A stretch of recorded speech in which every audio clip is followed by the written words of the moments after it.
উপস্থিত আছেন আমার জীবন রথের সারথী, আমার উপস্য, আমার নমস্য পূর্ণ ব্রহ্ম শ্রী শ্রী হরিচাঁদ ঠাকুর, আমার আদর্শ তৎপুত্র মুক্তি বারিধি শ্রী শ্রী গুরুচাঁদ ঠাকুর, জগৎমাতা শান্তি দেবী, সকলের চরণে আমার ভক্তিপূর্ণ শতকোটি প্রণাম।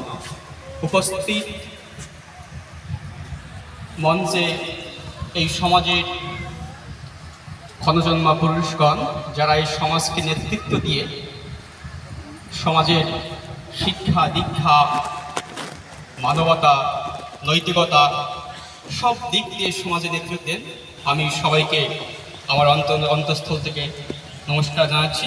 উপস্থিত সুধীজন জ্ঞানীজন সকলের চরণে আমার ভক্তিপূর্ণ কোটি কোটি প্রণাম।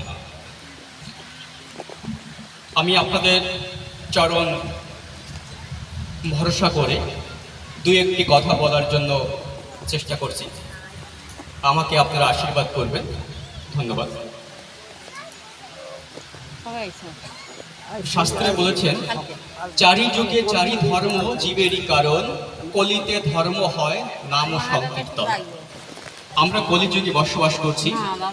শাস্ত্রে বলেছেন এই কলিযুগে জীবের উন্নতির একমাত্র পথ হচ্ছে হরিনাম সংকীর্তন করা, হরিনাম করা। এই হরিনাম এই জীবের মাঝে এই হরিনামের বিলিয়ে দেওয়ার জন্য হরিনাম কিভাবে নিতে হবে, হরিনামের অবতার হিসেবে সর্বপ্রথম এসেছিলেন গৌর সুন্দর, গৌরাঙ্গ মহাপ্রভু, যিনি এসেছিলেন এই হরিনাম এই কলি পাপাচ্ছন্ন জীবকে উদ্ধারের জন্য তিনি হরিনাম বিতরণ করেছিলেন। এবং তিনি যখন সন্ন্যাস নেন, তিনি সন্ন্যাস নেওয়ার পরে তিনি যখন শ্রীক্ষেত্রে গিয়ে তার লীলা সংবরণ করেন, তখন তিনি বলেছিলেন যে আমি আবার আসিব এবং এই হরিনাম, আমি হরিনামকে সঙ্গে নিয়ে হরিনামকে বিলানোর জন্য আমি আবার আসবো। শাস্ত্রে বলছে যেমন, ওম কলিযুগে প্রথম সন্ধ্যায় কৃষ্ণ দাসী গতা তথার্পিতং শ্রী গৌরাঙ্গ কলেবরং তথা এসনাং হরি রূপম ভবিষ্যামি।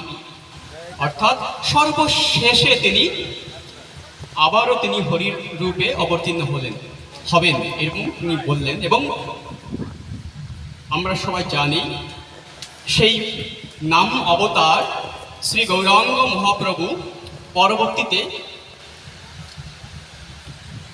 সফলা নগরী তথা শ্রীধাম অরাকান্দিতে পূর্ণ ব্রহ্ম শ্রী শ্রী হরিচাঁদ ঠাকুর রূপে অবতীর্ণ হলেন।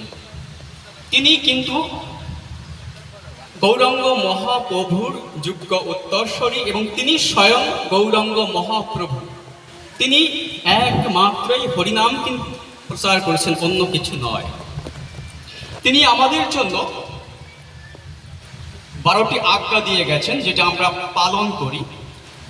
এই আজ্ঞাগুলো এমনই যেটা হচ্ছে অসাম্প্রদায়িক। আমি মনে করি এটা অসাম্প্রদায়িক।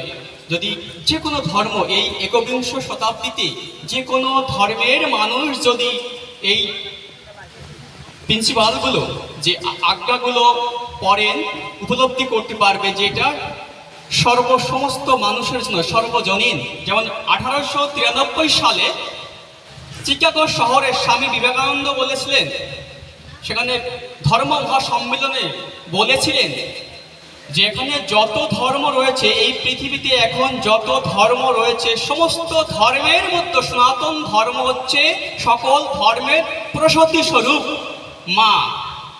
এই সনাতন ধর্মে আদিতে ছিল, এই সনাতন ধর্মের উপর দিয়ে এত আঘাত এত অত্যাচার গেছে, তবুও সে ধর্ম এখনো বিরাজমান।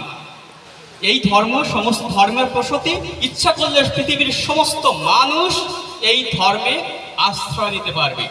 ঠিক তদ্রূপ আমার মনে হয়, আমার ব্যক্তিগত ভাবনা, এই হরিচাঁদ ঠাকুর আদর্শ থেকে মনে হয় যে এই মতুয়া মত বা মতুয়া দর্শন যার উপর ভিত্তি করে রয়েছে, এটা এই একবিংশ শতাব্দীর সমস্ত ধর্ম সমস্ত মত সকলের প্রসূতি স্বরূপ।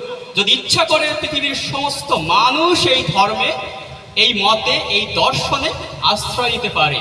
ঠাকুরের যদি প্রথম আজ্ঞা সদা সত্য কথা বলবে, ভাগবতের প্রথম প্রথম যে লাইনটি রয়েছে, শ্লোকটি রয়েছে, সেখানে প্রথম শ্লোকটি হচ্ছে সত্যমেব জয়তে, এবং সর্বশেষ সত্যং পরম ধীমহি। প্রথম হচ্ছে সত্যের অবশ্যই জয় হবে, এবং শেষে শেষ করলেন আমি পরম সত্যের ধ্যান করি। আর আমার হরিচাঁদ ঠাকুর তিনি যে আজ্ঞা দিলেন, সেখানে প্রথমটাই হচ্ছে সদা সত্য কথা বলবে। দেখুন, সদা সত্য কথা থেকে কি হয়, উপনিষদের সার অংশ হচ্ছে যদি বলি, সেখানেও কিন্তু সত্যকে প্রাধান্য দেওয়া হয়েছে, যে অসত মা শত গমায় তমস মা জ্যোতির্গমায় মৃত্যুর মা অমৃতঙ্গমায়। আমাকে অসত্য থেকে সত্যের আলোকে নিয়ে এসো, আমাকে অন্ধকার থেকে আমাকে আলোর দিকে নিয়ে এসো, আমাকে মৃত্যু থেকে আমাকে অমৃতের দিকে নিয়ে এসো। অর্থাৎ উপনিষদেরও মূল হচ্ছে সত্য।